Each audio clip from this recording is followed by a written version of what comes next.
नमस्कार, मैं हूं पवन त्यागी। 26 जनवरी को दिल्ली में लाल किले पर जो हिंसा हुई और जो तिरंगे का अपमान हुआ, उसको लेकर दिल्ली पुलिस की स्पेशल सेल ने बहुत बड़ा खुलासा किया है। और यह खुलासा हुआ है दो आतंकवादियों के मोबाइल फोन और उसके डाटा से। आपको बताएं कि दो पंजाब के आतंकवादी हैं जिनका नाम है भूपेंद्र सिंह और कुलवंत सिंह। इनके ऊपर पंजाब में ऊपा में केस दर्ज है। हथियारों के सप्लाई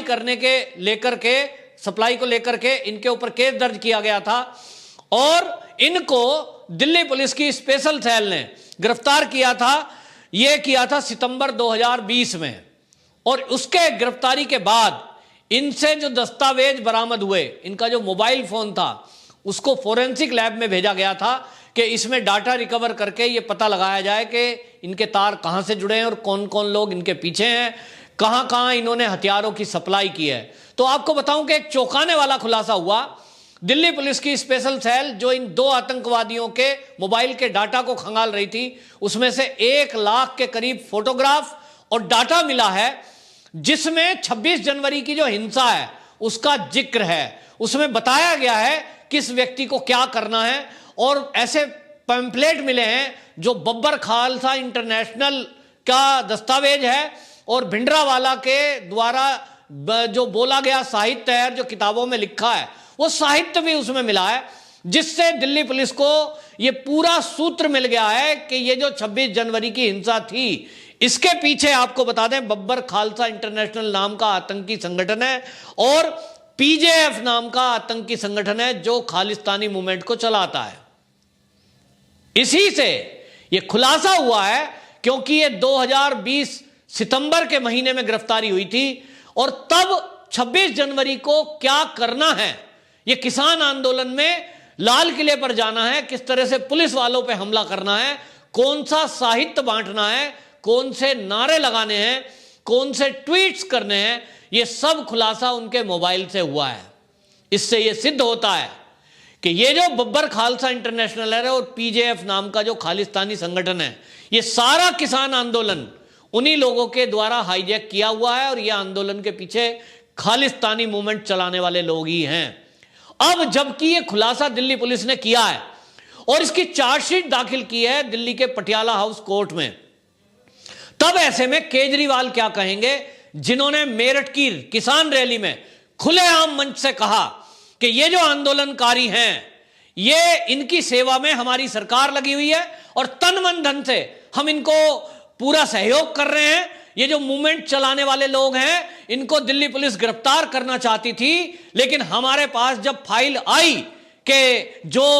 दिल्ली के स्टेडियम है खेल के, उनको अस्थायी जेल बनाने के लिए हमें जगह की जरूरत है, कृपया हमें ये स्टेडियम दे दीजिए, तो मैंने उनको वो जगह नहीं दी। इसका मतलब केजरीवाल खुलेआम ये कह रहे हैं कि खालिस्तानी मूवमेंट चलाने वाले लोग जो किसानों के नाम पर दिल्ली में हिंसा फैलाने का षड्यंत्र कर रहे थे और जिन्होंने 26 जनवरी में 500 लोगों को, 500 पुलिसकर्मियों को घायल किया, जो हमारे देश की गणतंत्र दिवस परेड को डिस्टर्ब करना चाहते थे, जो पूरी दुनिया में हमारे देश को बदनाम करना चाहते थे और जो आज भी दिल्ली के बॉर्डर को घेर के बैठे हुए हैं, ऐसे खालिस्तानी मूवमेंट चलाने वाले लोगों को केजरीवाल सपोर्ट कर रहा है और वो भी खुलेआम, क्योंकि वो मंच से कहता है कि ये लोग बीजेपी के थे। एक तरफ वो कह रहा है कि ये भाजपा के कार्यकर्ता थे और भाजपा के लोगों ने ही अपने लोगों को इसमें शामिल कर दिया और 26 जनवरी की हिंसा के लिए भाजपा के कार्यकर्ता शामिल हैं। तो मैं केजरीवाल से ये पूछना चाहिए लोगों को कि जब ये जो दो आतंकवादी पकड़े गए हैं, भूपेंद्र सिंह और कुलवंत सिंह, इनके ऊपर केस दर्ज है पंजाब में और पंजाब में कांग्रेस की सरकार है और वहां आम आदमी पार्टी भी स्ट्रांग विपक्ष के रूप में है, तो क्या कांग्रेस भी इस आंदोलन से जुड़ी हुई है? क्या कांग्रेस भी खालिस्तानी मूवमेंट चला रही है, या जैसा कि केजरीवाल कह रहा है कि ये भाजपा के आदमी थे?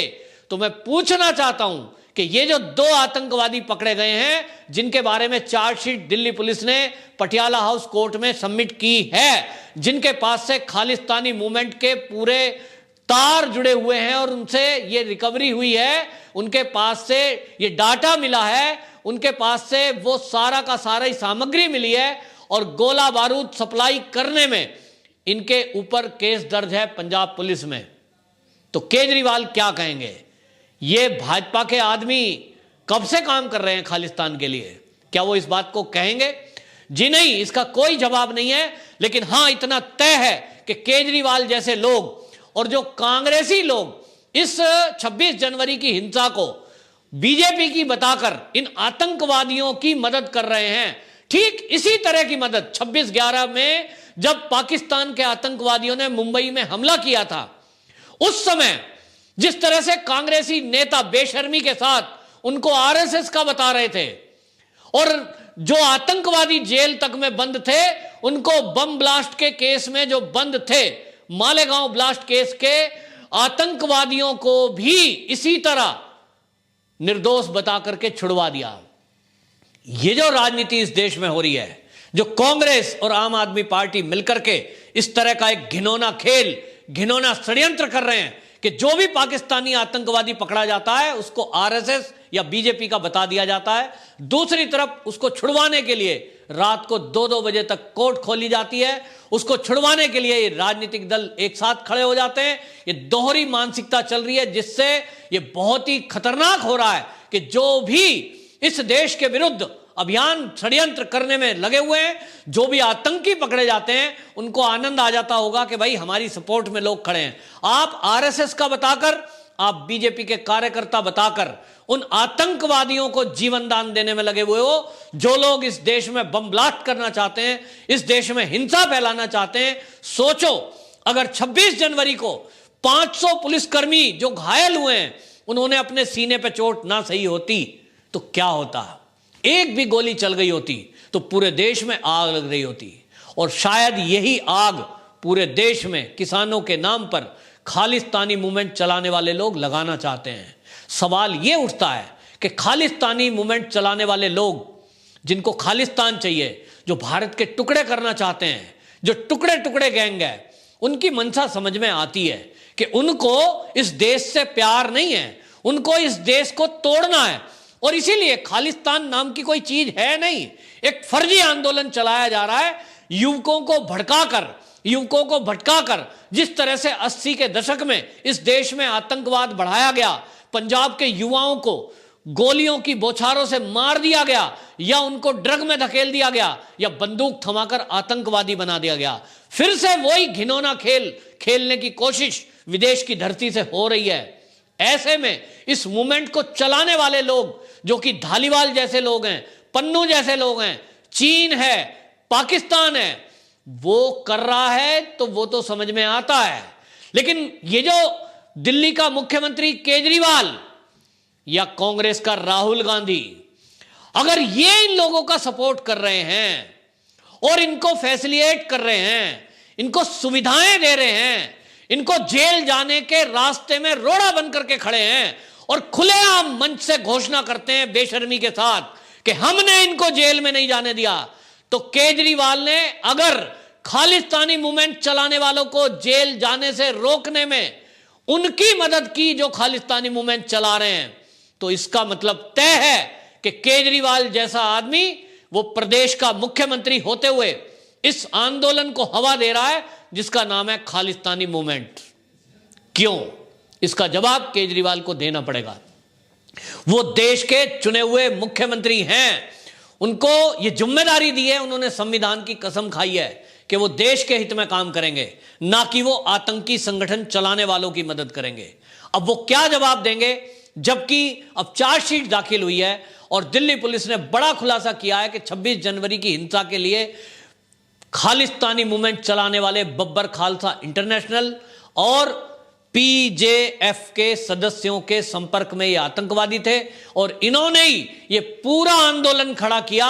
ये फर्जीवाड़ा किया। उसी फर्जीवाड़े को फैलाकर, झूठ बोलकर आज केजरीवाल उत्तर प्रदेश की धरती पर जाकर भी झूठ फैलाते हैं और कोशिश करते हैं कि उत्तर प्रदेश में भी इस आंदोलन को खड़ा किया जाए और ये जो खालिस्तानी मूवमेंट चलाने वाले लोग हैं इनकी सपोर्ट में और भीड़ जुटाई जाए। ये क्या कहेंगे वो लोग जो किसान नेता बनते हैं, लेकिन किसान नेता बनने के नाम पर वो किसानों को झूठ बोलकर बरगला रहे हैं। अब क्या कहेंगे, जबकि ये आतंकी गतिविधियों में लिप्त लोगों का खुलासा हुआ है कि 26 जनवरी की हिंसा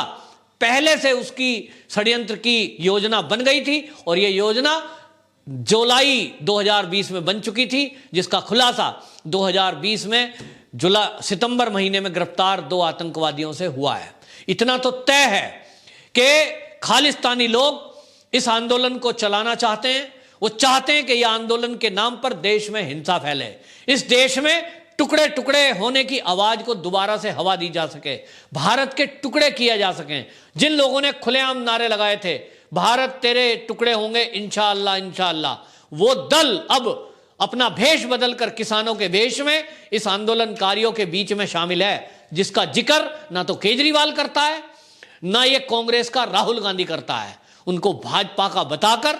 ये उनको बचाव करने की कोशिश कर रहे हैं, जो कि बहुत घिनौना काम है। दूसरी तरफ जब पुलिस उनको पकड़ रही है